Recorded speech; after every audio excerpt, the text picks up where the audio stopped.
তাদের ধর্ম পালনের অধিকার দিয়েছেন, তোমরা গিয়া দুর্গা পূজার মিষ্টি খাওয়ার অধিকার দিছেন না।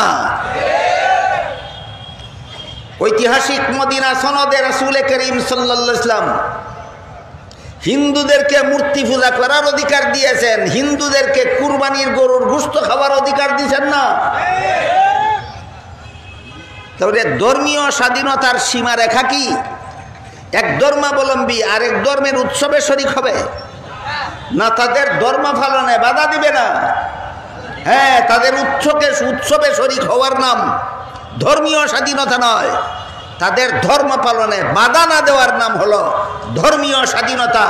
এই স্বাধীনতা একটা দেশের মুসলমানের যে পরিমাণ আছে, সমস্ত অমুসলমানেরও ধর্ম পালনের সমান অধিকার আছে।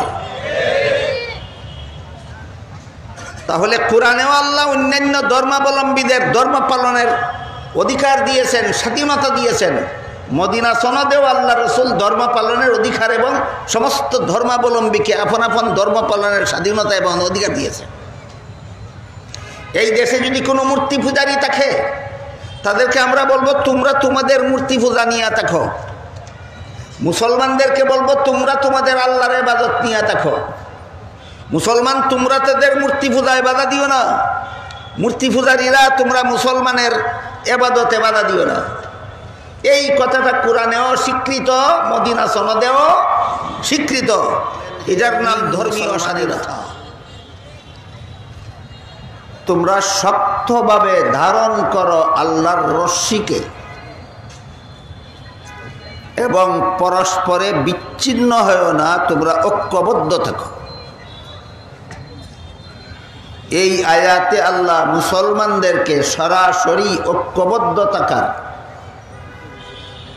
পরস্পরে বিচ্ছিন্ন না হওয়ার নির্দেশ প্রদান করেছেন। তাই ঐক্য কিভাবে হয়, ঐক্যের রূপরেখা কি হবে, ঐক্য কাদেরকে নিয়ে হবে, ঐক্যের ঠিকানা কি হবে, ঐক্যের প্ল্যাটফর্ম কি হবে, এই বিষয়গুলি পরিষ্কারভাবে আলোচনা না হওয়া পর্যন্ত আল্লাহর এই আয়াতের বিধান পালন করা কারো পক্ষে সম্ভব হবে না। বিশেষত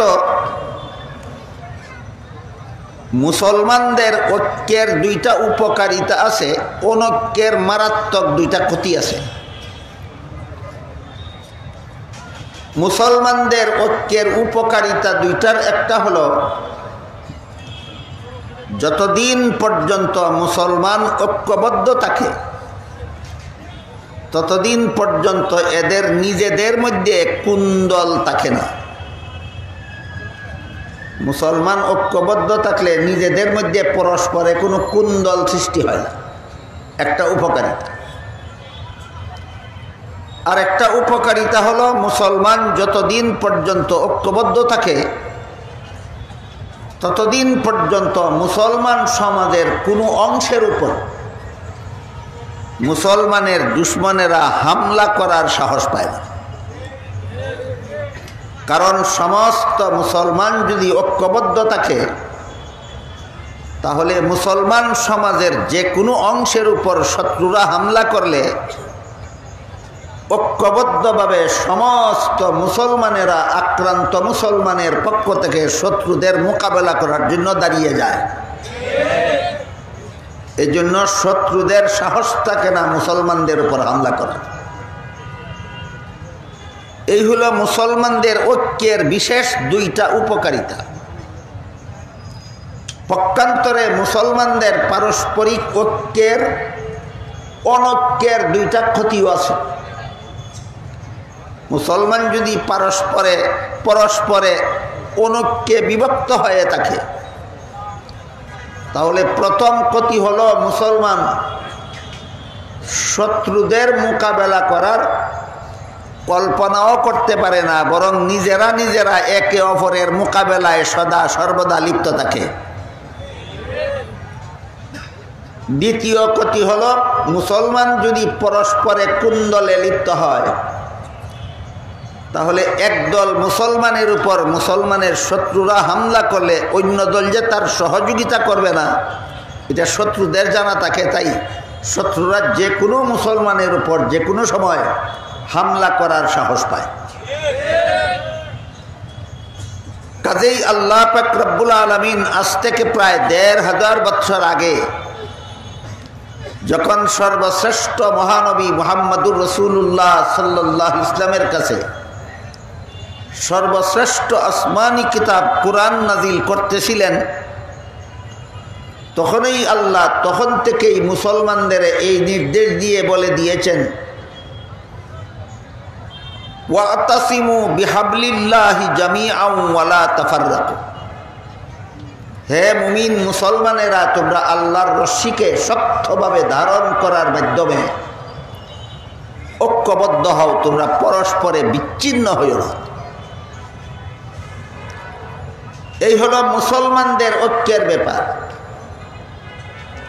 সূরা আলে ইমরানে ১০৩ নম্বর আয়াতে আল্লাহ যে ঐক্যের নির্দেশ দিয়েছেন, এটা মুসলমানদের পারস্পরিক ঐক্যের কথা বলা হয়েছে। এখানে এক কথায় বলা যেতে পারে এটা ঈমান রক্ষার জন্য ঐক্য। মুসলমানেরা যে ঐক্যবদ্ধ হবে, এটা ঈমান রক্ষার ঐক্য, সেটা হবে ঈমান রক্ষার ঐক্য। আরেক প্রকার ঐক্য আছে দেশ রক্ষার ঐক্য। দুই ঐক্যের সবগুলি ধারা উপধারা একরকম নয়। ঈমান রক্ষার ঐক্যের রূপরেখার বিভিন্ন ধারা উপধারা আছে ভিন্ন রকম। দেশ রক্ষার ঐক্যের বিভিন্ন ধারা উপধারা আছে ভিন্ন রকম। তাই আমরা যেন উভয় প্রকার ঐক্যকে একাকার করে না ফেলি, ঈমান রক্ষার ঐক্যের স্বতন্ত্র ধারাগুলিকে যেন আমরা দেশ রক্ষার ঐক্যের বেলায় প্রয়োগ করার চেষ্টা না করি। দেশ রক্ষার ঐক্যের রূপরেখায় যে সমস্ত স্বতন্ত্র ধারা উপধারা আছে, সেগুলিকে যেন আমরা ঈমান রক্ষার ঐক্যের বেলায় প্রয়োগ না করি। একটার সাথে আরেকটা মিশ্রিত করে জগা খিচুড়ির মতো অবস্থা যেন সৃষ্টি না করি, সেজন্যই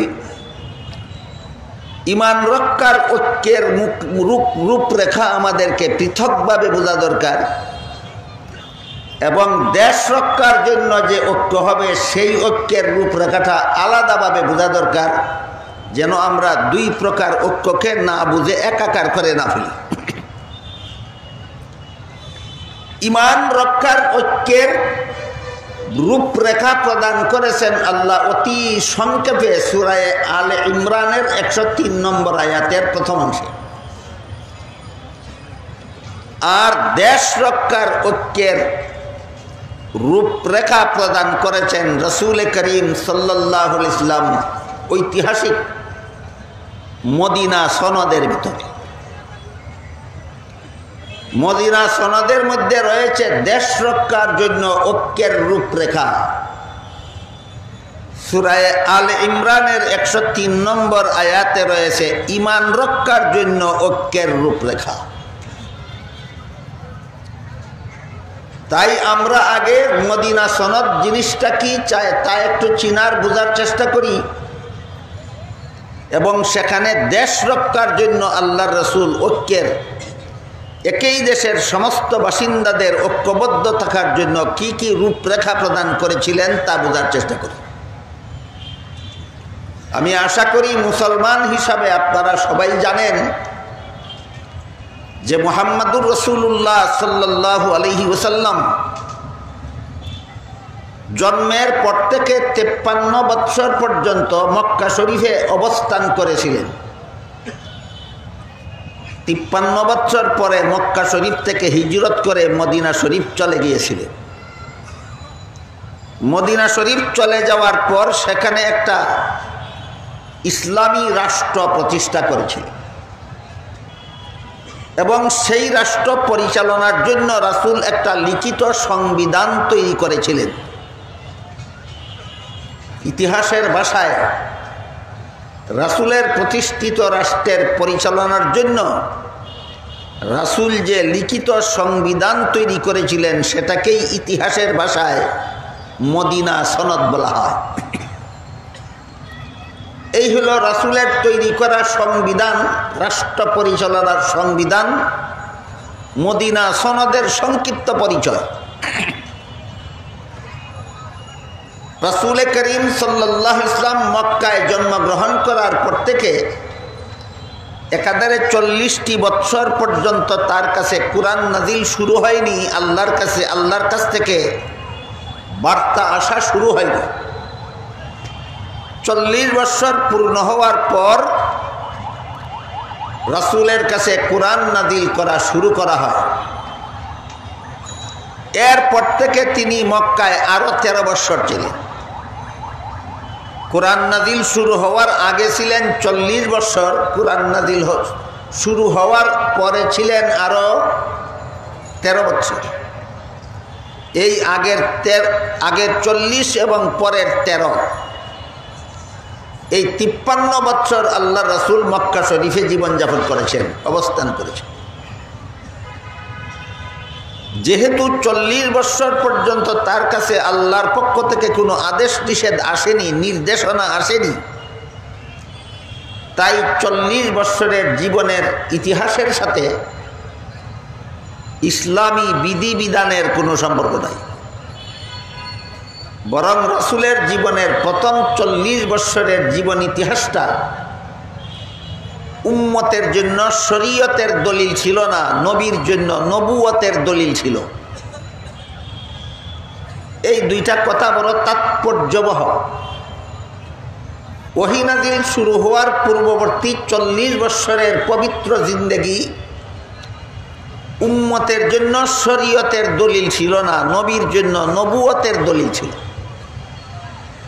অর্থাৎ 40 বৎসরের জীবন ইতিহাসে আল্লাহ অজস্র ঘটনা ঘটিয়েছেন নবীর দ্বারা, নবীর মাধ্যমে, যেসব ঘটনা সুস্পষ্টভাবে জগৎবাসীর সামনে প্রমাণ করে যে এইটা তিনি যে নবী, এই কথার দলিল। এর নাম হলো নবীর জন্য নবুয়তের দলিল। 40 বৎসরের জীবন ইতিহাস ছিল নবীর জন্য নবুয়তের দলিল। যেমন এর একটি ছোট্ট উদাহরণ আমি আপনাদের সামনে তুলে ধরছি। রাসূল করিম সাল্লাল্লাহু আলাইহি ওয়াসাল্লাম যে মায়ের গর্ভ থেকে ভূমিষ্ঠ হয়েছিলেন তার নাম ছিল আমেনা। কিন্তু বিশেষ অবস্থার প্রেক্ষিতে আমেনা নিজে তার ছেলে মুহাম্মদ সাল্লাল্লাহু আলাইহি ওয়াসাল্লামকে দুধ পান করাননি। শিশু মুহাম্মদকে দুধ পান করাবার জন্য দুধমা হালিমাকে ধার্য করেছিলেন। রাসূলের গর্ভধারিণী মায়ের নাম ছিল আমেনা, আর দুধ পানকারিণী মায়ের নাম ছিল দুধমা হালিমা। আপনারা বলুন তো, হালিমার নিজের কোনো সন্তান জন্ম না হলে আমেনার সন্তানকে দুধ পান করাতে পারতেন? অবশ্যই না। হালিমার নিজেরও একটা দুধ পানকারী শিশু ছিল, তাই হালিমা নিজের শিশুকেও দুধ পান করাতেন, আমেনার শিশুকেও দুধ পান করাতেন। এমতাবস্থায় হালিমার দুধ পানকারী শিশু কজন হলেন? 2 জন। তাই রাসূল করিম সাল্লাল্লাহু আলাইহি ওয়াসাল্লাম দুধ পানকারী শিশু থাকা অবস্থায় দুধমা হালিমার 1 স্তনের দুধ নিজে পান করতেন, আর 1 স্তনের দুধ আপন দুধ ভাইয়ের জন্য রেখে দিতেন। একটা কুলের শিশু 1 স্তনের দুধ নিজে পান করে, আর 1 স্তনের দুধ তার দুধ ভাইয়ের জন্য রেখে দেয়। 2য় স্তনের দুধ নিজে কখনো পান করে না। এটা কি নবী ছাড়া আর কোনো মানুষের পক্ষে সম্ভব? তাহলে ঘটনাটা কার জন্য, কিসের দলিল? এইটাকে বলে নবীর জন্য নবুয়তের দলিল। কার জন্য, কিসের দলিল? এটা উম্মতের জন্য শরীয়তের দলিল নয়। এই ঘটনা অনুকরণ করার ক্ষমতাও কোনো উম্মতের নাই, কোনো উম্মতের প্রতি এই ঘটনা অনুসরণের নির্দেশও নাই। সুতরাং ঘটনাটা উম্মতের জন্য শরীয়তের দলিল নয়, ঘটনাটা নবীর জন্য নবুয়তের দলিল।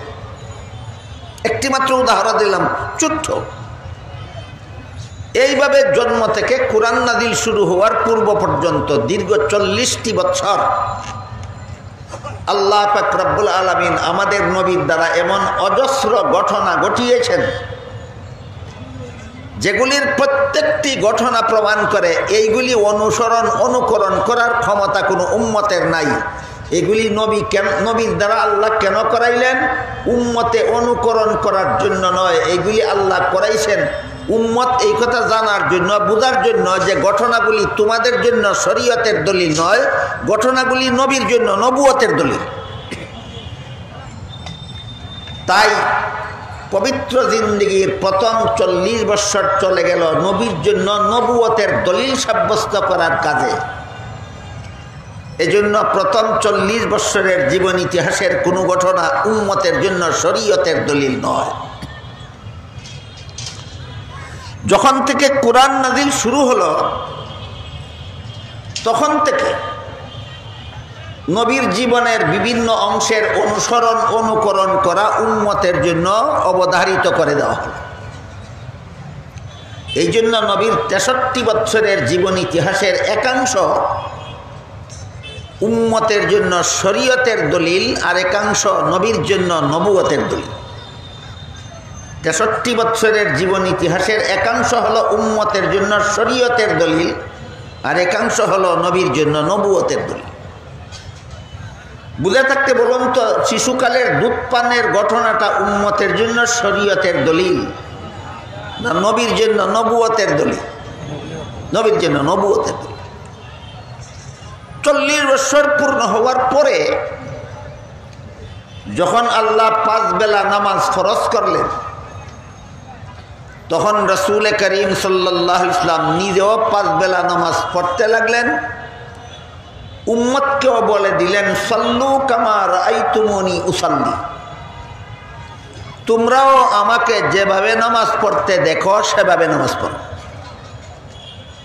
5 বেলার নামাজ নবী নিজেও পড়েছেন 40 বছর পূর্ণ হওয়ার আগে, না পরে 5 বেলার নামাজ নবী নিজেও পড়েছেন, উম্মতকেও তার অনুসরণে নামাজ পড়তে বলেছেন।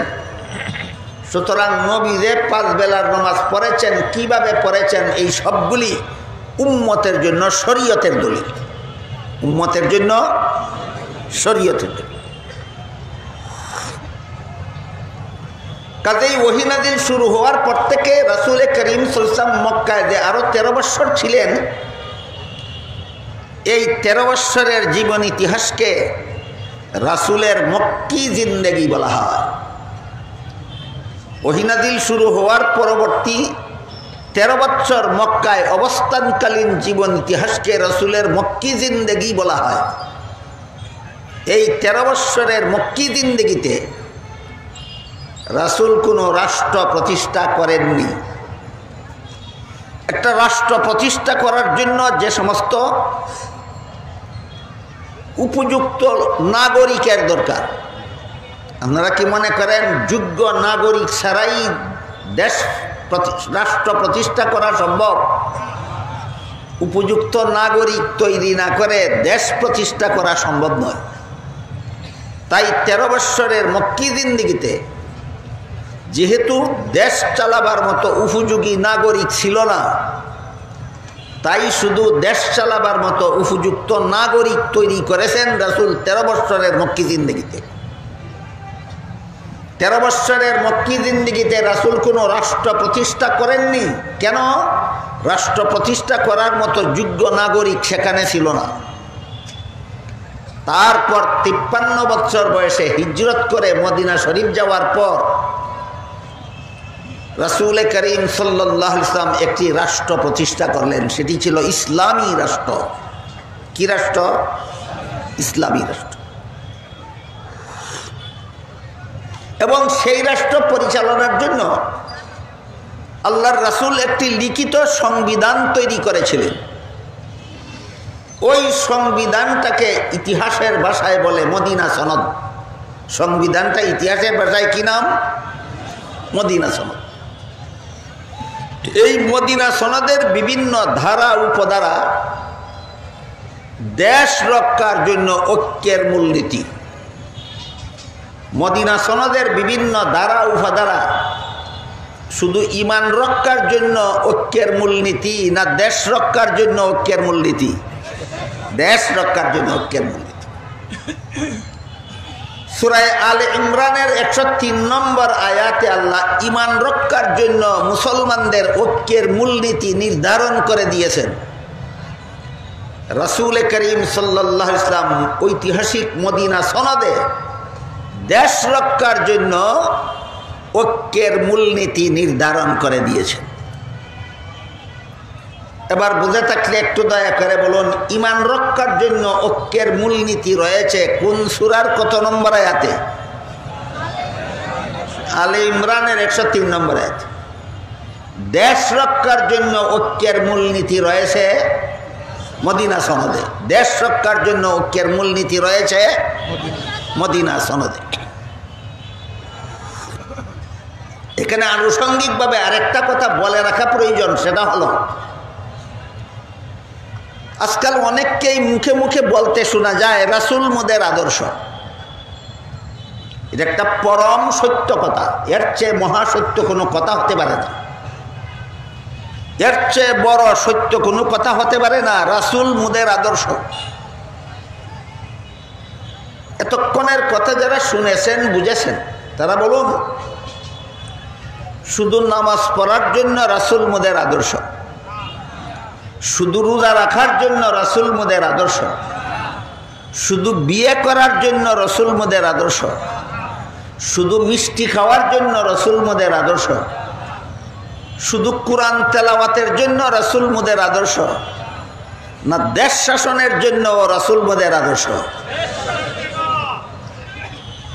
যারা দেশ শাসনের জন্য রাসূলকে আদর্শ বিশ্বাসও করে না, ফলোও করে না, হায়া লজ্জা থাকলে এদের মুখে রাসূল মোদের আদর্শ বলতে পারে না।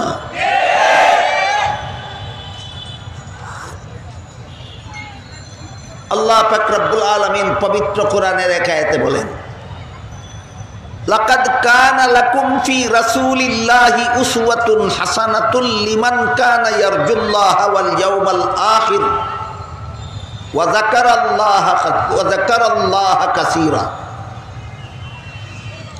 আল্লাহ বলেন, অবশ্যই আল্লাহর রাসূলের মধ্যে রয়েছে তোমাদের জন্য উত্তম আদর্শ। রাসূল শুধু আদর্শ না, সর্বোত্তম আদর্শ, সর্বশ্রেষ্ঠ আদর্শ। এর সমতুল্য আদর্শ জগতের আর কোথাও হবে দূরের কথা, এর কাছাকাছি আদর্শ জগতের আর কোথাও নয়। আপনাদের মনে হয় রাসূল শুধু ব্যক্তি জীবনের জন্য উম্মতের আদর্শ ছিলেন, রাসূল শুধু পারিবারিক জীবনের জন্য উম্মতের আদর্শ ছিলেন, রাসূল শুধু সামাজিক জীবনের জন্য উম্মতের আদর্শ ছিলেন, রাসূল শুধু অর্থনৈতিক জীবনের জন্য উম্মতের আদর্শ ছিলেন, রাসূল শুধু সামরিক জীবনের জন্য উম্মতের আদর্শ ছিলেন, রাসূল শুধু রাষ্ট্রীয় জীবনের জন্য উম্মতের আদর্শ ছিলেন না আন্তর্জাতিক জীবনের জন্য?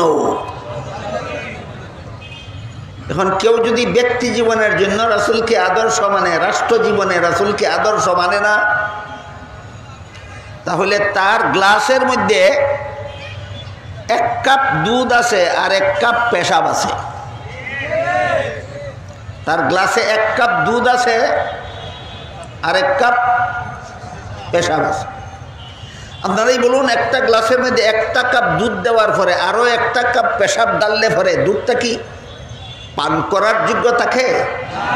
সুতরাং যারা ব্যক্তি জীবনের জন্য রাসূলকে আদর্শ মানে, রাষ্ট্র জীবনের জন্য রাসূলকে আদর্শ মানে না, এরা ব্যক্তি জীবনে রাসূলকে আদর্শ মানার আধা পয়সার মূল্য থাকে না।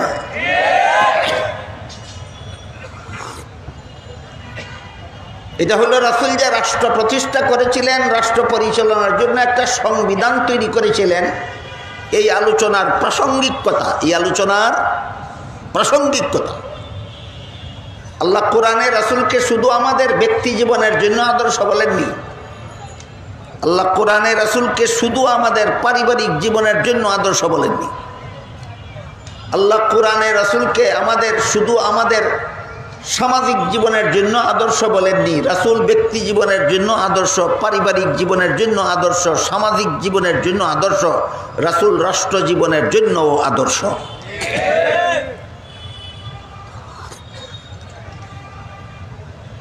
রাসূল করিম সাল্লাল্লাহু আলাইহি ওয়াসাল্লাম জীবনের শেষ 10টি বছরের ভিতরে একটি ইসলামী রাষ্ট্র প্রতিষ্ঠা করেছিলেন এবং সেই রাষ্ট্র পরিচালনার জন্য একটা লিখিত সংবিধান তৈরি করেছিলেন। ইতিহাসের ভাষায় সেই সংবিধানের নাম মদিনা সনদ। কাজেই দেশ রক্ষার ঐক্য হবে মদিনা সনদের ভিত্তিতে। মদিনা সনদে শুধু মুসলমানদের, এই দেশে মুসলমানদের বসবাসের ব্যবস্থা ছিল না। মদিনা সনদে ইসলামী রাষ্ট্রে মুসলমান অমুসলমান নির্বিশেষে সমস্ত নাগরিকদের বসবাসের নীতি বিদ্যমান ছিল। রাসূলের প্রতিষ্ঠিত ইসলামী রাষ্ট্রে শুধু মুসলমানদের বসবাসের ব্যবস্থা ছিল না, অমুসলমানদেরও। অমুসলমানদের কিভাবে দেখুন, সেই মদিনা সনদের একটি ধারায় উল্লেখ ছিল, এই রাষ্ট্রের বসবাসকারী মুসলমান নাগরিকেরা যেভাবে তাদের ইসলাম ধর্ম পালনে স্বাধীন, ঠিক তেমনিভাবে এই রাষ্ট্রের ভিতরে বসবাসকারী অমুসলিমরাও তাদের ধর্ম পালনে স্বাধীন। যে মদিনা সনদের একটা ধারা, মদিনা সনদের একটা ধারা এই ছিল যে মুহাম্মদুর রাসূলুল্লাহর প্রতিষ্ঠিত ইসলামী রাষ্ট্রে মুসলমানেরা যেমনভাবে তাদের ইসলাম ধর্ম পালনে স্বাধীন, তেমনিভাবে অমুসলমানেরাও আপন আপন ধর্ম পালনে স্বাধীন। এটা মদিনা সনদের একটা ধারা ছিল। সুতরাং এই দেশের বাসিন্দা মুসলমান অমুসলমান নির্বিশেষে দেশের নাগরিক হিসাবে সবাই একদল। এই দেশের সমস্ত বাসিন্দা মুসলমান অমুসলমান নির্বিশেষে সমস্ত বাসিন্দা একদল। ধর্মীয়ভাবে একদল না রাষ্ট্রীয়ভাবে একদল, এই কথাটা বোঝা দরকার। এখানে কি ঈমান রক্ষার ঐক্যের রূপরেখা বর্ণনা করা হচ্ছে না দেশ রক্ষার ঐক্যের রূপরেখা? এটা হলো দেশ রক্ষার ঐক্যের রূপরেখা।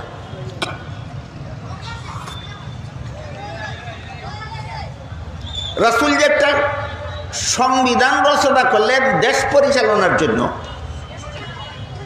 সংবিধানের এই ধারাটা যে এই দেশের মুসলমান অমুসলমান নির্বিশেষে সমস্ত নাগরিকরা আপন আপন ধর্ম পালনে স্বাধীন, এই ধারাটা কোরআনের সাথে মিল রাখে না গরমিল, সেটাও বোঝা দরকার। সেটা বুঝলে পরেই বুঝে আসবে মুসলমানের শাসিত কোনো দেশের সংবিধান প্রস্তুত করার নীতিমালা কি। আজকাল অনেকের সংবিধান, মুসলমান শাসিত দেশের সংবিধান তৈরি করার আদর্শও জানে না, মূলনীতিও জানে না। গুড়ার ডিম, তিনি একজন সংবিধান বিশেষজ্ঞ। মুসলমান শাসিত দেশের সংবিধানের আদর্শ এবং মূলনীতি আছে, জানে না গুড়ার ডিম, অথচ তাকে উপাধি দেওয়া হয় সংবিধান বিশেষজ্ঞ। আমি বলি বিশেষভাবে অজ্ঞ।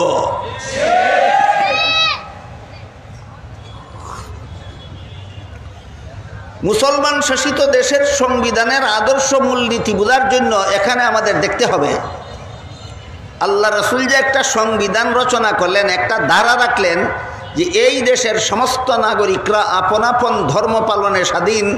এটা কোরআনের সাথে মিল না গরমিল আগে আমরা দেখব, তারপরে এই সংবিধান থেকে আমরা মূলনীতি গ্রহণ করব। মুসলিম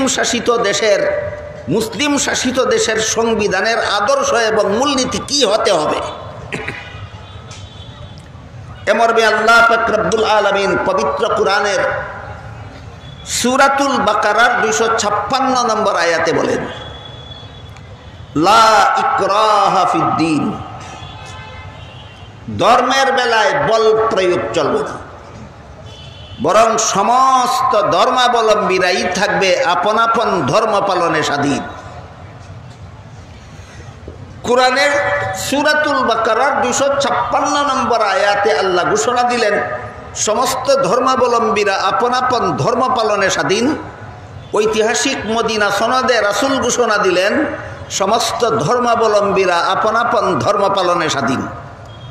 সুতরাং রাসূলের রচিত সংবিধান আল্লাহর কোরআনের সাথে সাংঘর্ষিক না সামঞ্জস্যপূর্ণ? এই সামঞ্জস্যটাই হলো মুসলিম শাসিত দেশের সংবিধানের মূলনীতি। এই সামঞ্জস্যটাই হইল মুসলিম শাসিত দেশের সংবিধানের মূলনীতি। তুমি সংবিধান ইচ্ছা মতো বানাও, সংবিধানের কোনো দ্বারা উপদ্বারা যেন কোরআনের সাথে সাংঘর্ষিক না হয়। গুড়ার ডিমা মূলনীতি জানে না, মূল সংবিধান বানায় আর সংবিধান বিশেষজ্ঞ উপাধি কুড়ায়, আর এই সংবিধান 2 দিন আগে একবার পাল্টায়, 2 দিন পরে আবার উল্টায়। ঘটনা কি? তিনি সংবিধানের বিশেষ অজ্ঞ, সংবিধানের বিশেষ অজ্ঞ। কোরআনের সূরাতুল বাকারার 256 নম্বর আয়াতের কথা আর রাসূল করিম সাল্লাল্লাহু আলাইহি ওয়াসাল্লামের মদিনা সনদ নামের সংবিধানের কথায় মিল নাগর মিল মিল। এখান থেকে আমরা কি শিক্ষা পেলাম? মুসলিম শাসিত দেশের সংবিধান এর কোনো ধারা উপধারা কোরআনের সাথে সাংঘর্ষিক হতে পারবে না। দেশটা যদি মুসলমান শাসিত হয়, দেশের সংখ্যাগরিষ্ঠ নাগরিক যদি মুসলমান হয়, এই দেশের সংবিধানের কোনো ধারা উপধারা কোরআনের সাথে সাংঘর্ষিক হতে পারবে না। তাহলে তো ধারা উপধারা সব কোরআনে আছে, সংবিধান আলাদাভাবে বানানির কি দরকার? এমন একটা প্রশ্ন এখানে জাগতে পারে। এই প্রশ্নের জবাব হলো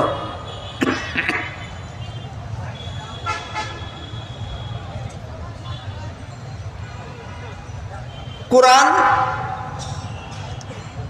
সাংবিধানিক পদ্ধতিতে নাজিল হয়নি, কোরআন ভিন্ন পদ্ধতিতে নাজিল হয়েছে। সেখানে সরকারের কাছে জনগণের অধিকারগুলি বিক্ষিপ্তভাবে বর্ণিত হয়েছে। সরকারের কাছে জনগণের প্রাপ্য অধিকার আছে অনেকগুলি, সেই এই অধিকারগুলি কোরআনের মধ্যে সাংবিধানিক পদ্ধতিতে ধারাবাহিকভাবে ABC ক খ গ গ বলে উল্লেখ করা হয়নি, বিক্ষিপ্তভাবে বর্ণিত হচ্ছে। কোরআনের গতিতে নাজিল হয়েছে, আর সংবিধানের গতিতে রচিত হয়। এই জন্য কোরআনের যেখানে যেখানে সরকারের কাছে জনগণের প্রাপ্য অধিকারগুলি আছে সেগুলি খুঁজে নিয়ে সংবিধানে একত্রে সিরিয়াল করা হয়। এই হলো কোরআনের বিবরণে আর সংবিধানের বর্ণনার ধারায় ব্যবধান। বিষয়টা বোঝার জন্য খুব সহজ একটি উদাহরণ দিচ্ছি। আপনারা সকলেরই জানা থাকার কথা, অন্তত যারা নামাজ পড়েন, নামাজের মধ্যে 13টি ফরজ আছে। এই কথাটা যদি কোনো ফিকহের কিতাবে লেখা থাকে তাহলে এই সিরিয়ালে লেখা থাকবে নামাজের ফরজ 13টি, 1 নম্বরে ও এই, 2 নম্বরে এই, 3 নম্বরে এই, 4 নম্বরে এই, 5 নম্বরে এই, 6 নম্বরে এই। এটি হলো ফিকহের কিতাবের বিন্যাসের ধারা। কিন্তু নামাজের 13 ফরজ কোনো হাদিসে এই সিরিয়াল মতো বর্ণিত নয়। রাসূলের লক্ষ লক্ষ হাদিসের ভান্ডার থেকে চয়ন করে ফিকহবিদরা এটারে ফিকহের কিতাবে বিন্যস্ত করেছেন। বুঝে থাকলে বলেন, নামাজের 13টি ফরজ কোনো হাদিসে বিন্যস্তভাবে বর্ণিত না লক্ষ লক্ষ হাদিসে বিক্ষিপ্তভাবে বর্ণিত? কিতাবটা যদি ফিকহ বিষয়ক হয় তাহলে বিক্ষিপ্তভাবে বর্ণনা করলে লক্ষ লক্ষ কিতাব পড়তে হবে একটা মানুষের নামাজের 13 ফরজ শিকার জন্য।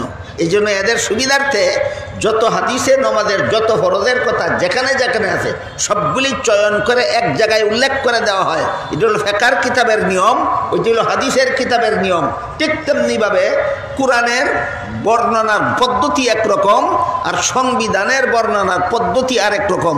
তাই কোরআনের আয়াতে ধারাবাহিকভাবে সরকারের কাছে জনগণের কি প্রাপ্য আছে ধারাবাহিকভাবে কোরআনে বর্ণিত নাই, বিক্ষিপ্তভাবে বর্ণিত আছে। সংবিধানের পদ্ধতি হলো কোরআনের সেই বিক্ষিপ্ত বর্ণনা থেকে চয়ন করে সরকারের কাছে জনগণের কি কি প্রাপ্য আছে তা বিন্যস্তভাবে সংবিধানে লিখতে হবে। এটি হলো সংবিধান লেখার সিস্টেম। বিষয়টা কি আমি আপনাদের বুঝাতে পারলাম? সরকারের কাছে যতগুলি প্রাপ্য আছে জনগণের, এর মধ্যে একটা প্রাপ্য হলো নিরাপত্তার ব্যবস্থা করা। জনগণ যেন নিরাপদে দেশে বসবাস করতে পারে, শুধু মুসলমানেরা। আমার এতক্ষণের কথা যারা বুঝেছেন বলুন। সবাই একটা মুসলিম শাসিত দেশের শুধু মুসলমানেরা যেন নিরাপদে বসবাস করতে পারে, এটা সরকারের কাছে জনগণের প্রাপ্য না যে কোনো ধর্মাবলম্বী জনসাধারণ? দেশে বসবাসকারী প্রত্যেকটা জনসাধারণ, প্রত্যেকটা নাগরিক যে কোনো ধর্মাবলম্বী হোক, তার নিরাপত্তার ব্যবস্থা করা সরকারের দায়িত্ব। এটা কোরআনে বর্ণিত হয়েছে, হাদিসে বর্ণিত হয়েছে। কিন্তু এগুলি হলো কোরআন হাদিসে বর্ণিত আল্লাহ এবং আল্লাহর রাসূলের প্রদত্ত আইন। জনগণের নিরাপত্তার ব্যবস্থা করা সরকারের দায়িত্ব, এটা আল্লাহর আইন। এই আইন কোরআনের বিভিন্ন আয়াতে বর্ণিত হয়েছে, রাসূলের বিভিন্ন হাদিসে বর্ণিত হয়েছে। কিন্তু নিরাপত্তার ব্যবস্থা বিভিন্ন যুগের অবস্থা অনুপাতে বিভিন্ন রকম হতে পারে।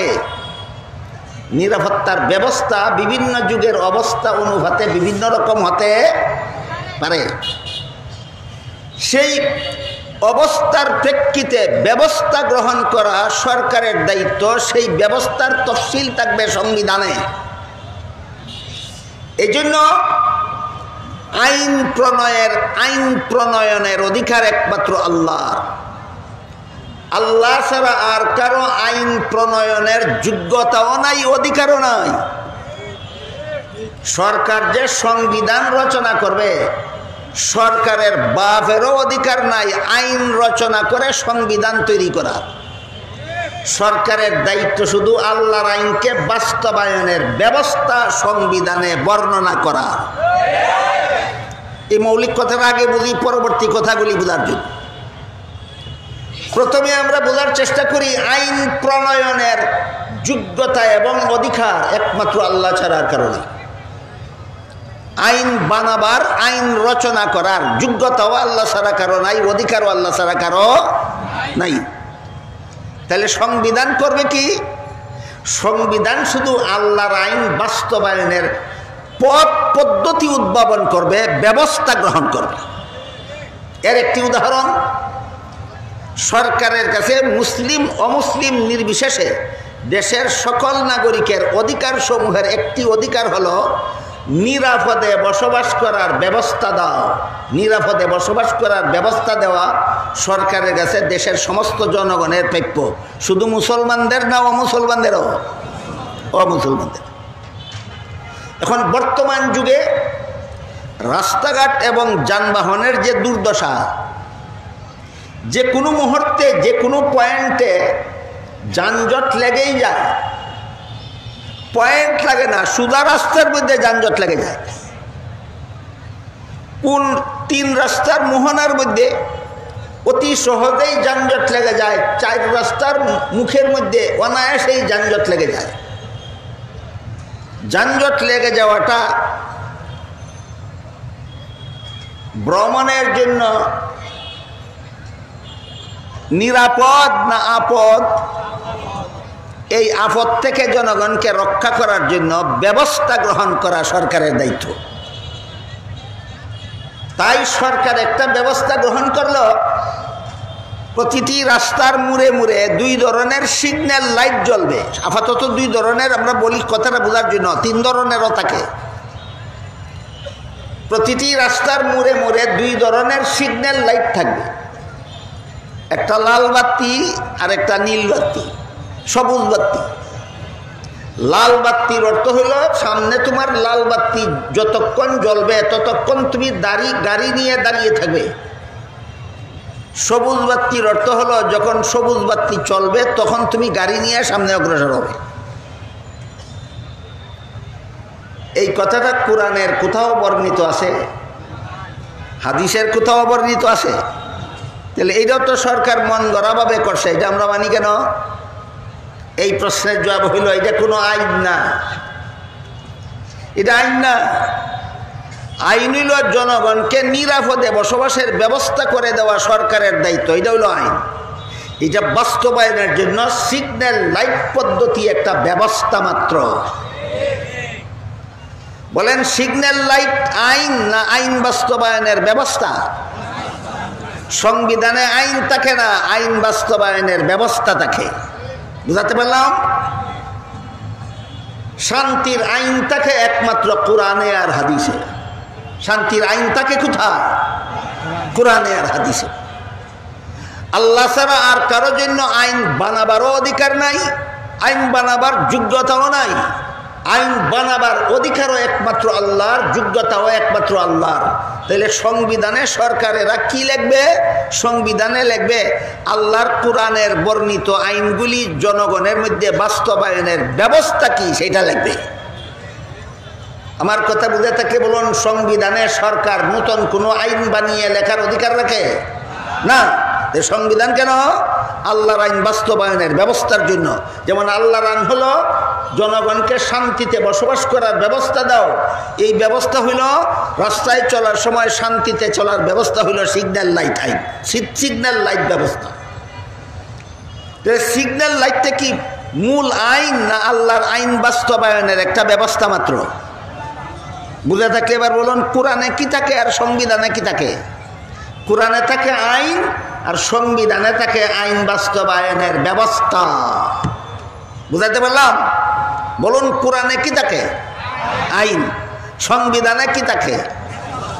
এই ব্যবস্থাটা সরকার উদ্ভাবন করতে হয় যুগের অবস্থার প্রেক্ষিতে, অবস্থার যুগ উপযোগী করে এই আল্লাহর আইনটা বাস্তবায়নের ব্যবস্থা গ্রহণ করা সরকারের দায়িত্ব।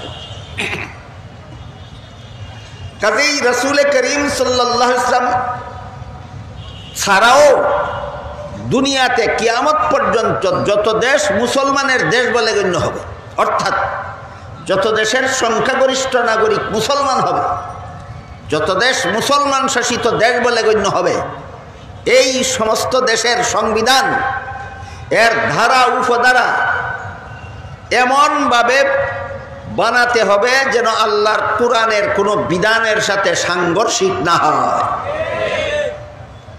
এই নীতি আমরা পেলাম কোথা থেকে? ঐতিহাসিক মদিনা সনদ থেকে। মদিনা সনদে রাসূল আইনের একটা ধারা রাখলেন, এই দেশে বসবাসকারী মুসলমানগণ যেমনভাবে তাদের ইসলাম ধর্ম পালনে স্বাধীন, তেমনিভাবে এই দেশে বসবাসকারী ইহুদি, বৌদ্ধ, খ্রিস্টান তথা নির্বিশেষে অন্যান্য ধর্মাবলম্বীরাও আপন আপন ধর্ম পালনে স্বাধীন। এটা মদিনা সনদের একটা ধারা। আমার এতক্ষণের কথা যারা শুনেছেন, বুঝেছেন, বলুন মদিনা সনদের সেই ধারাটা কোরআনের সাথে সাংঘর্ষিক ছিল না কোরআনের অনুকূলে ছিল? এইটাই মুসলিম দেশের শাসনতন্ত্র রচনার মূলনীতি। মুসলমানের দেশের শাসনতন্ত্র রচনার মূলনীতি, সংবিধান রচনার মূলনীতি, মুসলমান দেশের সংবিধান রচনার মূলনীতি রাসূল করিম সাল্লাল্লাহু আলাইহি ওয়াসাল্লাম ঐতিহাসিক মদিনা সনদে সাব্যস্ত করে দিয়েছেন, ধার্য করে দিয়েছেন। তোমার কোনো ধারা উপধারা যেন কোরআনের সাথে সাংঘর্ষিক না হয়।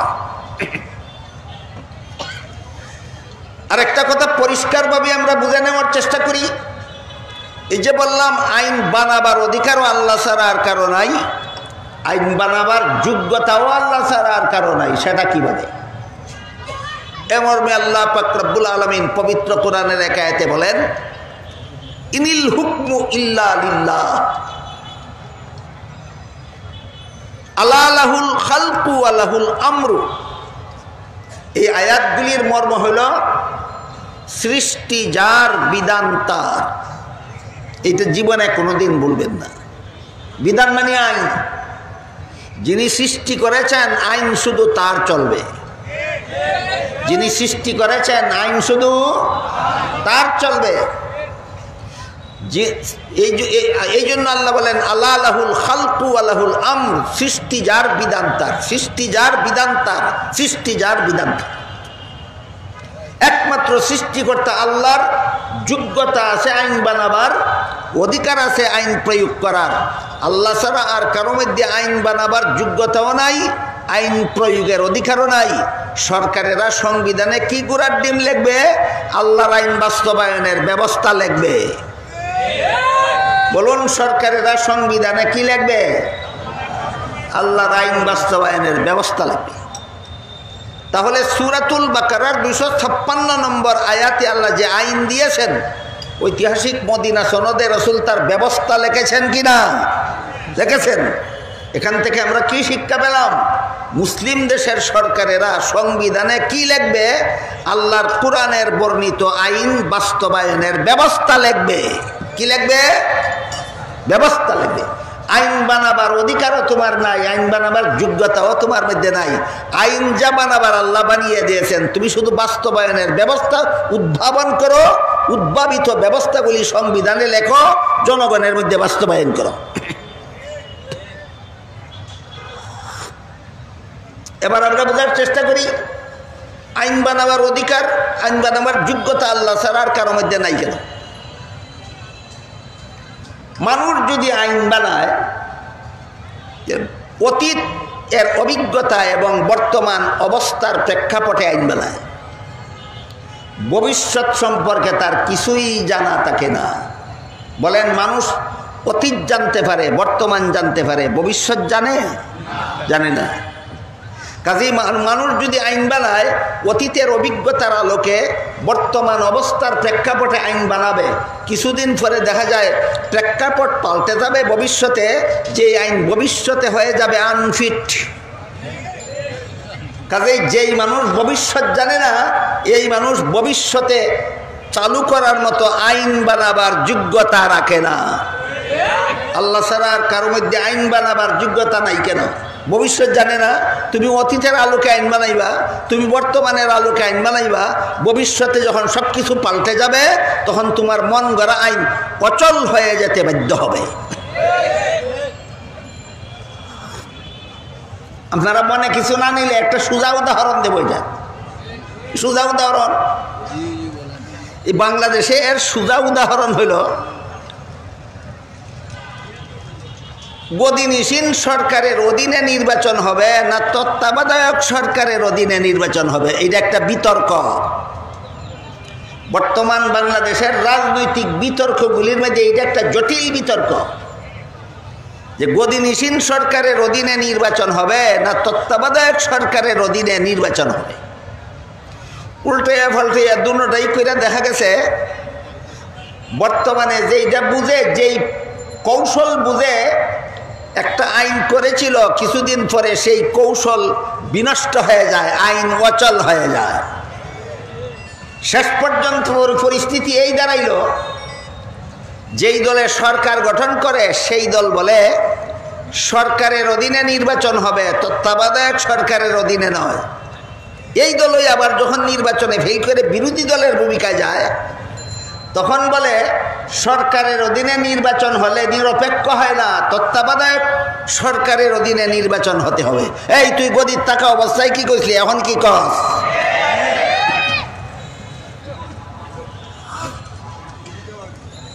আমাদের দেশের সরকারেরা গদিতে থাকা অবস্থায় এক ধরনের আইন চায়, আর ফেল নির্বাচনে ফেল করে বিরোধী দলের ভূমিকায় গেলে আরেক ধরনের আইন চায়।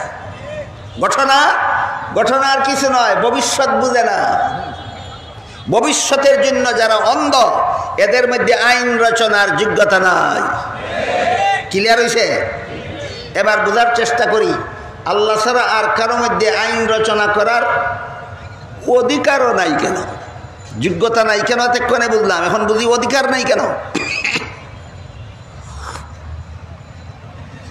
আইন রচনা করার অধিকার যদি কোনো মানুষের হাতে দেওয়া হয়, যাদের হাতে আইন রচনার অধিকার দেওয়া হবে, তারা নিজেদের স্বার্থ রক্ষা করে প্রতিপক্ষের স্বার্থকে জলাঞ্জলি দিয়ে আইন রচনা করবে, যেহেতু মানুষ স্বার্থবাদী।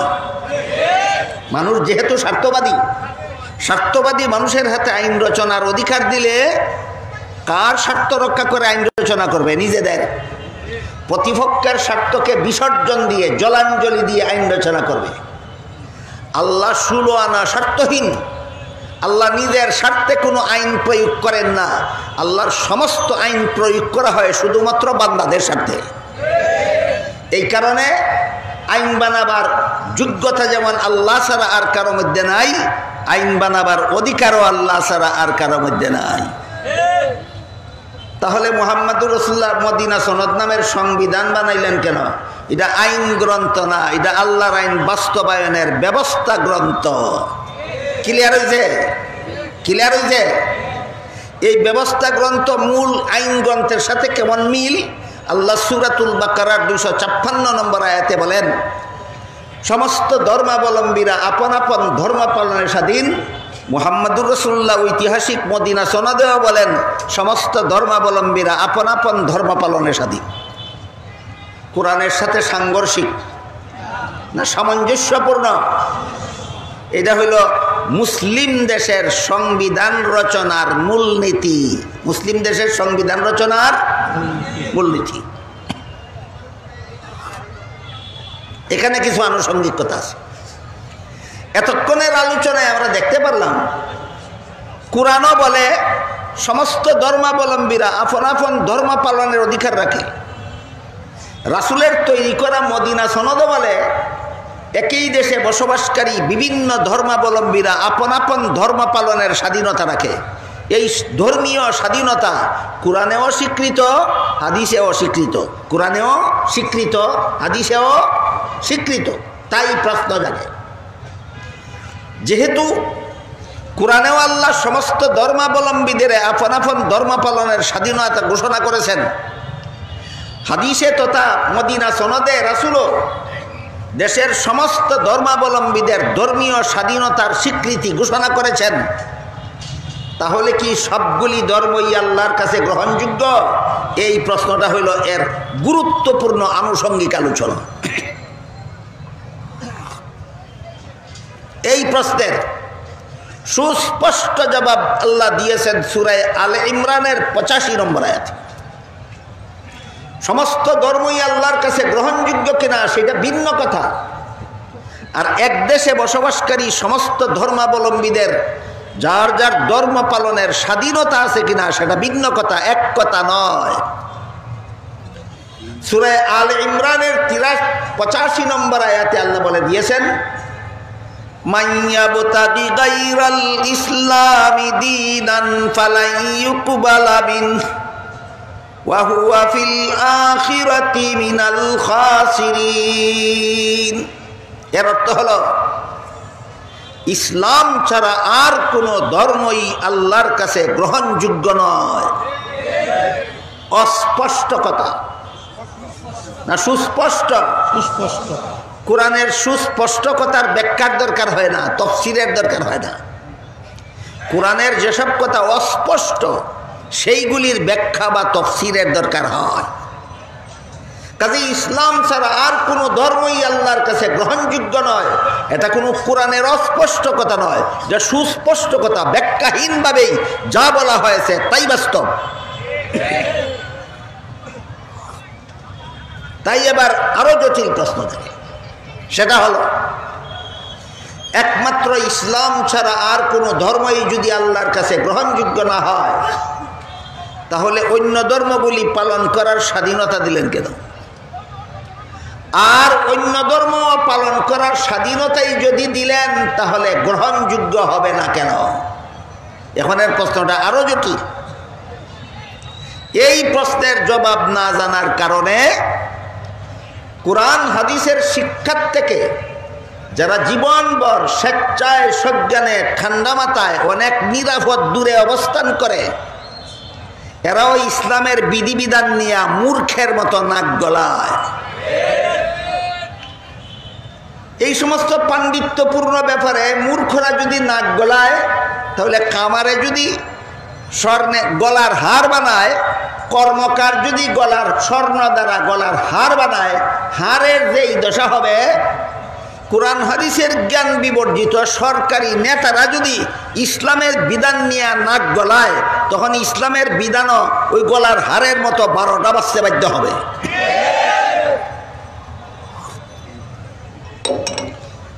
তাই প্রশ্নটার সঠিক জবাব আমি অতীতেও আপনাদেরকে বলেছি, আজকেও একটি উদাহরণের মাধ্যমে বলতে চাই। যে কোনো শিক্ষা প্রতিষ্ঠানের ছাত্রদেরকে নির্ধারিত পাঠ্য তালিকা শিক্ষা দেওয়া সমাপ্ত করার পর যখন কোনো না কোনো পরীক্ষা হয়, সেই পরীক্ষার হলে পরীক্ষার্থীরা যখন প্রশ্নপত্র হাতে নিয়ে বসে, সমস্ত পরীক্ষার্থীরাই কি প্রশ্নের সঠিক জবাব লেখে না অনেকে ভুলও লেখে? ভুল যখন লেখে তখন কি কাউকে বাধা দেওয়া হয়? এই বাধা না দেওয়ার অর্থ কি পাশ করবে? এখানেও তো প্রশ্ন জাগে। ভুল লেখলে ফেল করবে জানা কথা, বাধা দেব না কেন? আর বাধাই যদি দেব না তাইলে ফেল করবে কেন? এখানে যেই জবাব ওখানে সেই জবাব। পরীক্ষার হলে পরীক্ষার্থী ছাত্রছাত্রী প্রশ্নের জবাব ভুল লেখলে বাধা দেওয়া যাবে না। গ্রহণযোগ্যতা, ভুল জবাব গ্রহণযোগ্যতার কারণে নয়, নিয়ম রক্ষার জন্য।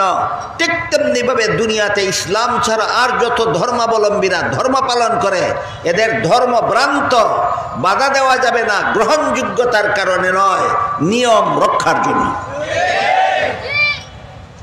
আমার কথা বুঝে থাকে বলুন, পরীক্ষার্থী প্রশ্নের জবাব ভুল লেখলে বাধা দেওয়া যাবে না, গ্রহণযোগ্য হওয়ার কারণে না নিয়ম রক্ষার জন্য? ঠিক তেমনিভাবে দুনিয়াতে ইসলাম ছাড়া বাকি বাতিল ধর্ম যারা পালন করে, এদেরকেও বাধা দেওয়া যাবে না, গ্রহণযোগ্য হওয়ার কারণে না নিয়ম রক্ষার জন্য।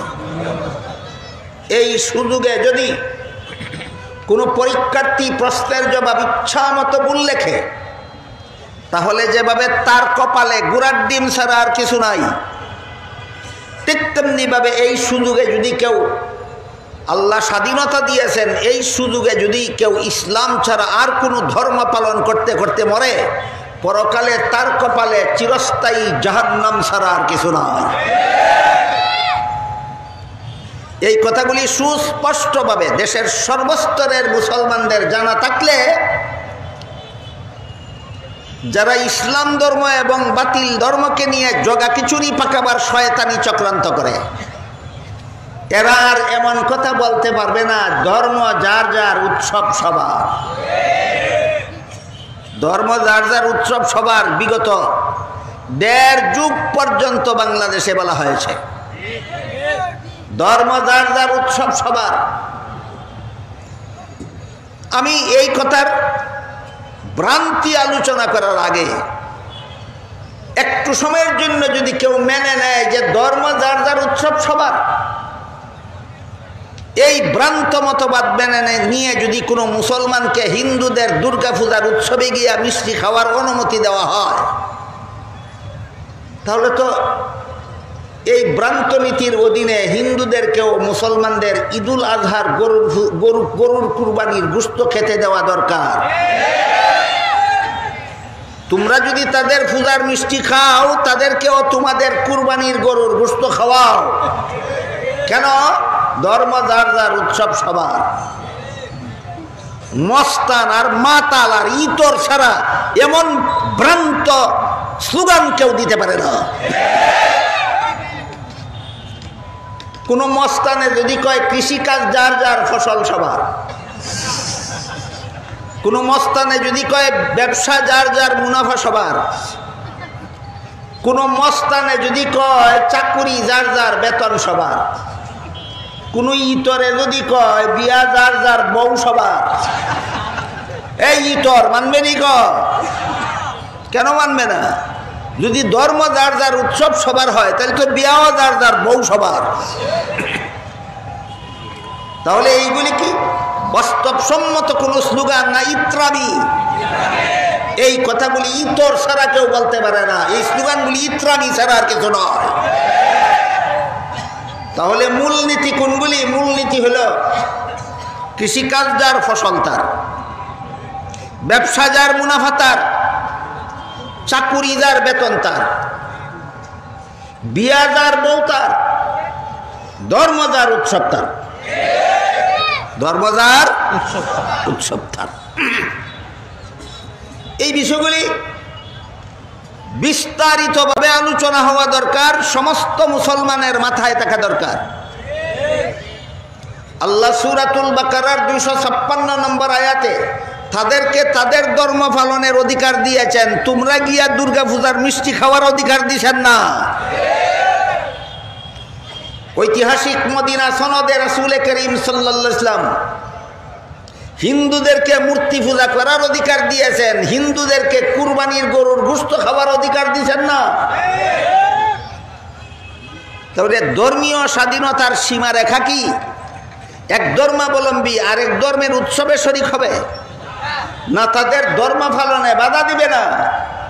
হ্যাঁ, তাদের উৎসবে শরীক হওয়ার নাম ধর্মীয় স্বাধীনতা নয়, তাদের ধর্ম পালনে বাধা না দেওয়ার নাম হলো ধর্মীয় স্বাধীনতা।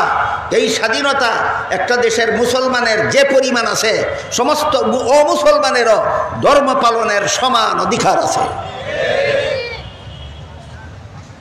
তাহলে কোরআনেও আল্লাহ অন্যান্য ধর্মাবলম্বীদের ধর্ম পালনের অধিকার দিয়েছেন, স্বাধীনতা দিয়েছেন। মদিনা সনদেও আল্লাহ রসুল ধর্ম পালনের অধিকার এবং সমস্ত ধর্মাবলম্বীকে আপন আপন ধর্ম পালনের স্বাধীনতা এবং অধিকার দিয়েছে। এই দেশে যদি কোনো মূর্তি পূজারী থাকে, তাদেরকে আমরা বলবো তোমরা তোমাদের মূর্তি পূজা নিয়ে থাকো। মুসলমানদেরকে বলবো তোমরা তোমাদের আল্লাহর ইবাদত নিয়ে থাকো। মুসলমান তোমরা তাদের মূর্তি পূজায় বাধা দিও না, মূর্তি পূজারীরা তোমরা মুসলমানের ইবাদতে বাধা দিও না।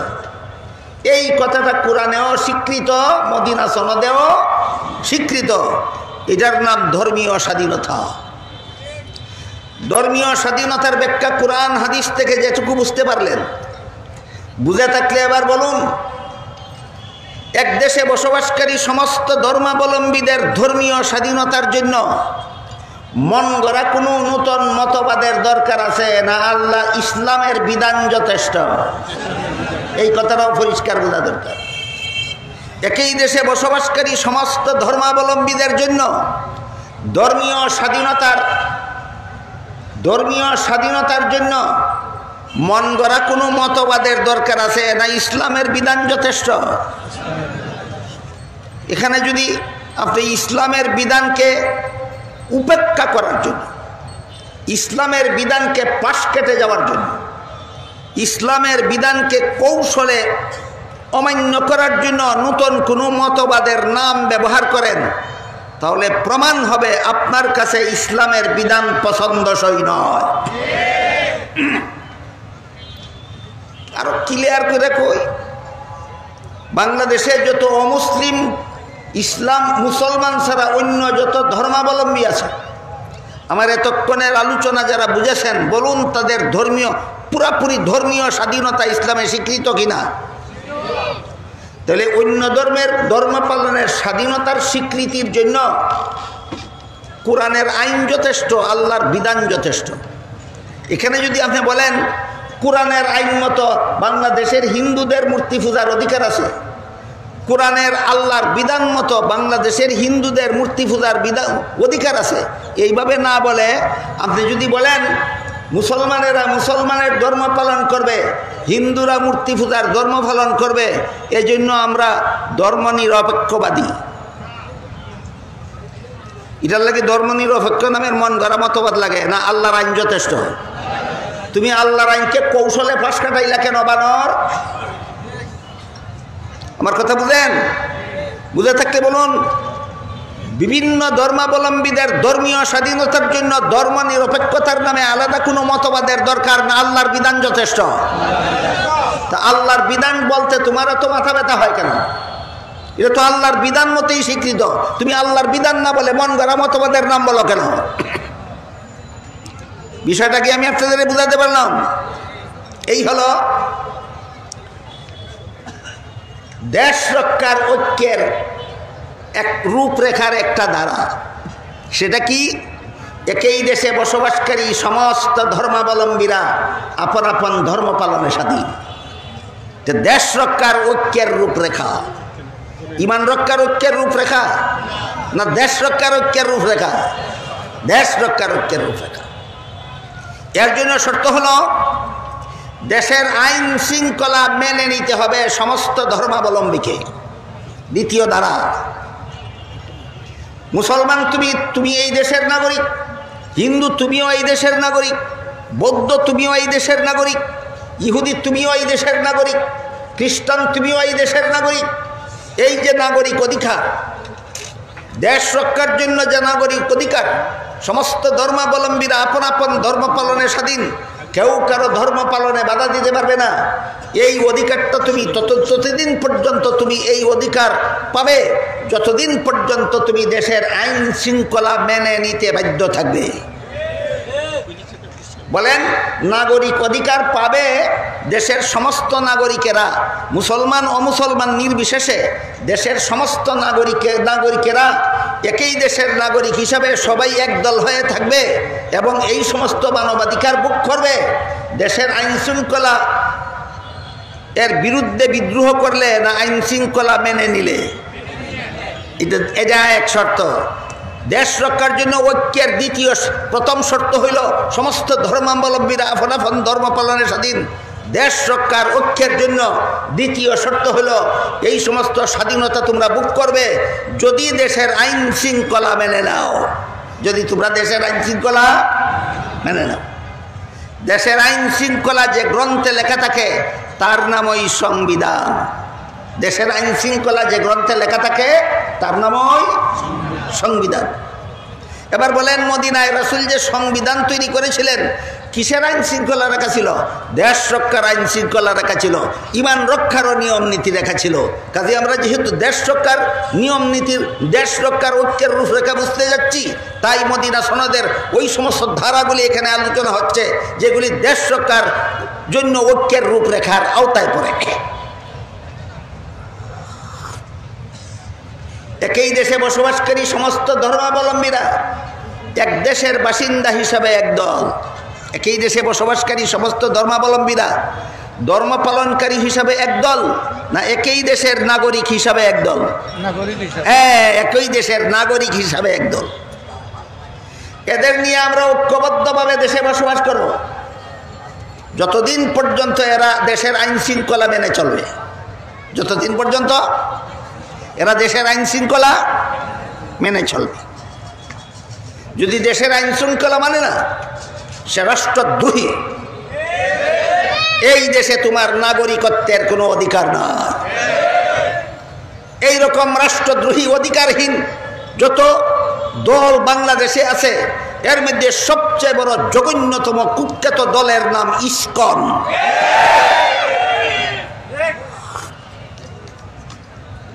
এদেরকে এদের ধর্মীয় স্বাধীনতা কোরআনে দেওয়া হয়েছে, এদেরকে এদের ধর্মীয় স্বাধীনতা রাসূলের মদিনা সনদে দেওয়া হয়েছে। যে দেশে বসবাস করো, যেই দেশের নাগরিক, সেই দেশের আইন শৃঙ্খলা লঙ্ঘনের স্বার্থে না মেনে চলার স্বার্থে? ইসকন বাংলাদেশের আইন শৃঙ্খলা মানে না। ইসকন একটা সন্ত্রাসী দল, ইসকন একটা খুনি দল। ইসকন বাংলাদেশের সার্বভৌমত্বে পদাঘাত করেছে, যে কারণে ইসকন নেতার বিরুদ্ধে রাষ্ট্রদ্রোহিতার মামলা হয়েছে। সুতরাং ইসকন এবং ইসকনের সাথে যারা জড়িত, ইসকন এবং ইসকনের দূষররা এই নাগরিকের অধিকার লাভ করার যোগ্যতা নাই।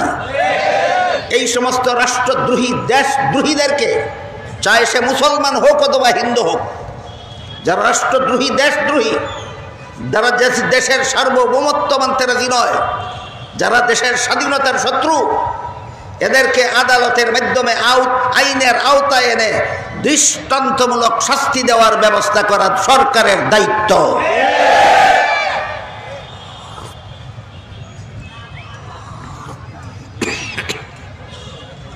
তাহলে মুসলমান ও মুসলমান, এক দেশের বসবাসকারী মুসলমান ও মুসলমান নির্বিশেষে সবাই আমরা একদল, ধর্মীয়ভাবে না রাষ্ট্রীয়ভাবে? আইন শৃঙ্খলা লঙ্ঘন করার শর্তে না মেনে নেওয়ার শর্তে? এই সবগুলি মদিনা সনদের দ্বারা। এই সবগুলি কোন কোন সংবিধানের দ্বারা? মদিনা সনদের দ্বারা। এই দেশে বসবাসকারী মুসলমান ও মুসলমান নির্বিশেষে রাষ্ট্রীয়ভাবে সবাই আমরা একদল। আমরা এই দেশে যত যাবতীয় নাগরিকের অধিকার আছে সবগুলি আমরা পাওয়ার অধিকারী, আমরা পাওয়ার উপযোগী। কতদিন পর্যন্ত? যতদিন পর্যন্ত দেশের আইন শৃঙ্খলা আমরা মেনে চলতে বাধ্য। আরেকটা আলোচনা এখানে জরুরি দরকার, যেটা হলো দেশের আইন শৃঙ্খলা রচনা হয়, দেশের আইন শৃঙ্খলা লেখা থাকে যেই গ্রন্থটার নাম কি বলেছিলাম? সংবিধান।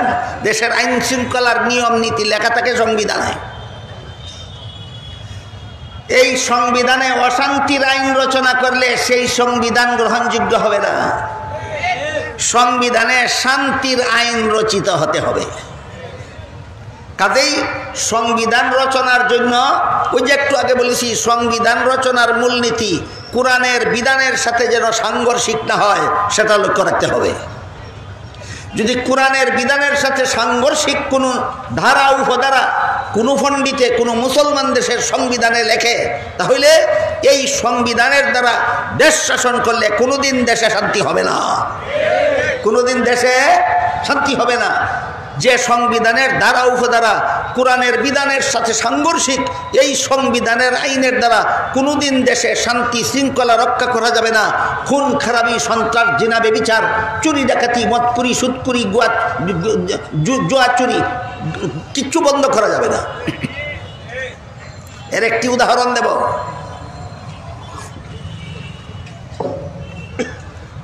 পবিত্র কোরআনে আল্লাহ পাক রব্বুল আলামিন বলেন, কুতিবা আলাইকুমুল কিসাসু ফিল কাতলা। খুনিদের জন্য আল্লাহর বিধান হলো অন্যায়ভাবে যারা কোনো মানুষ খুন করে তাদেরকে সরকার যেন আদালতে প্রাণদণ্ডের ব্যবস্থা করে। এটা আল্লাহর আইন। খুনিকে ফাঁসি দাও, এটা সরকারের প্রতি আল্লাহর নির্দেশ, এটা আল্লাহর আইন। এখন যদি কোনো দেশের মন গড়া আইনে লেখা থাকে যে অন্যায়ভাবে কোনো লোকে একটা মানুষ খুন করলো, নিহত লোকের আত্মীয় স্বজনরা ওই খুনির বিরুদ্ধে আদালতে মামলা করলো, লোয়ার কোর্টে মামলা খুনির বিরুদ্ধে রায় হইল, হাইকোর্টে আপিল হওয়ার পরও খুনির বিরুদ্ধে রায় হইল, সেখানে রায় আপিল করা হইল সুপ্রিম কোর্টে। সুপ্রিম কোর্টেও যদি নিচের আদালতগুলির রায় বহাল রাখা হয়, খুনির বিরুদ্ধে ফাঁসির রায় বহাল রাখা হয়, এমতাবস্থায় খুনি যদি দেশের প্রেসিডেন্টের কাছে প্রাণ ভিক্ষা চাওয়ার মতো কোনো মন গড়া আইন থাকে, সবগুলি কোর্টেই খুনিকে ফাঁসি দেওয়ার রায় বহাল, হাইকোর্টেও খুনিকে ফাঁসি দেওয়ার রায় বহাল, সুপ্রিম কোর্টেও খুনিকে ফাঁসি দেওয়ার রায় বহাল। এই খুনি নরঘাতক সে যদি প্রেসিডেন্টের কাছে প্রাণ ভিক্ষা চেয়ে দরখাস্ত করে, আবেদন করে, আর প্রেসিডেন্ট যদি বলে আমি তোমাকে প্রাণ ভিক্ষা দিলাম, সুপ্রিম কোর্টের রায় বাতিল হয়ে যাবে, খুনির বিচার কার্যকর হবে না। এরকম কোনো ব্যবস্থা যদি কোনো দেশের সংবিধানে থাকে, বুঝে থাকলে বলুন, এই সংবিধান আল্লাহর বিধানের অনুকূলে না সাংঘর্ষিক? এই রকম সংবিধান যেই দেশে চলবে, এই দেশের ভবিষ্যৎবাণী করে আল্লাহ পাক রব্বুল আলামিন বলেছেন কোরআনে, পরিষ্কার ভাষায় বলেছেন,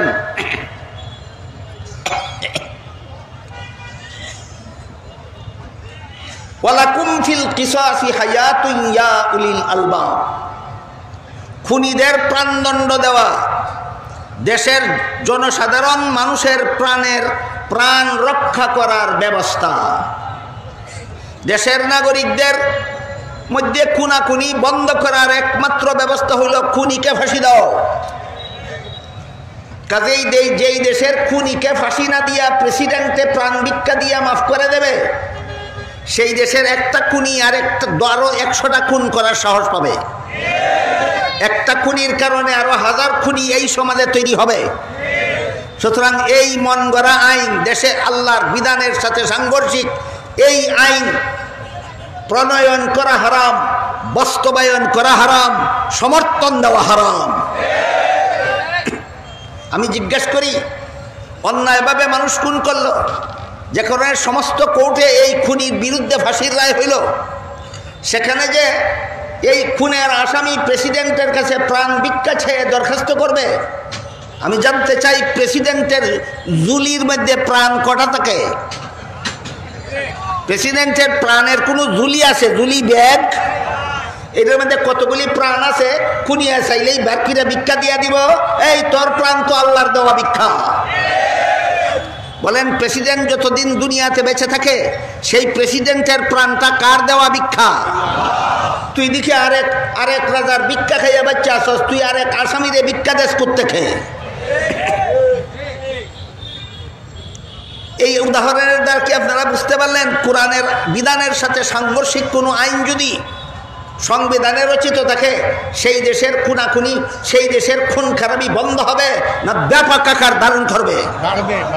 এই মানব রচিত কুখ্যাত শয়তানি আইনের কারণে বাংলাদেশের খুন খারাপি বন্ধ হচ্ছে না, বরং মহামারী আকারে ছড়িয়ে যাচ্ছে। আমি কি আপনাদেরকে বোঝাতে পারলাম সংবিধানের ধারাগুলি কোরআনের সাথে কেমন সম্পর্ক রাখতে হবে? সাংঘর্ষিক না অনুকূল? অনুকূল। এবার মদিনা সনদের আরেকটি ধারার উপর আলোচনা করব।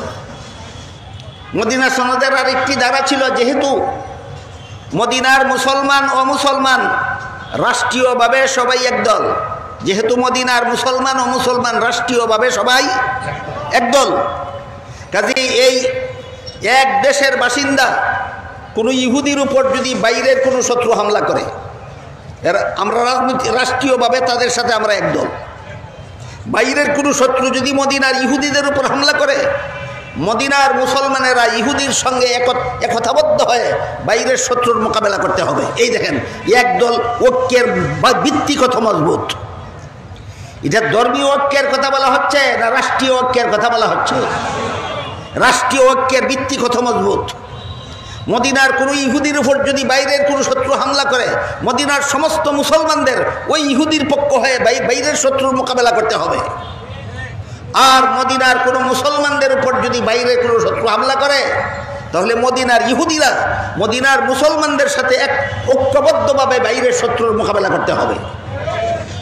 এই সমস্ত ধারার মাধ্যমে রাসূল করিম সাল্লাল্লাহু আলাইহি ওয়াসাল্লাম একই দেশের সমস্ত নাগরিকদের ঐক্যবদ্ধ হওয়ার রূপরেখা বর্ণনা করেছেন। আমি কিছুটা বুঝাতে পারলাম আপনাদেরকে? তাহলে দেশ রক্ষার জন্য ঐক্যের রূপরেখা কোথার থেকে আমরা শিখতে পারি? রাসূলের ঐতিহাসিক মদিনা সনদ থেকে শিখতে পারি। ইনশাআল্লাহ আগামীকাল এবং এর পরের দিন যদি আমিও বেঁচে থাকি, আপনারাও বেঁচে থাকেন, আল্লাহ সবাইকে তৌফিক দেন, তাহলে আগামী 2 দিনে ইমান রক্ষার ঐক্যের রূপরেখা আল্লাহ বলে দিয়েছেন সূরা আলে ইমরানের 103 নম্বর আয়াতে। সেই আয়াতের আলোচনার থেকে আগামীকাল আলোচনা শুরু হবে। আল্লাহ আপনাদের আমাদের সবাইকে বুঝার তৌফিক দান করুন, আমিন।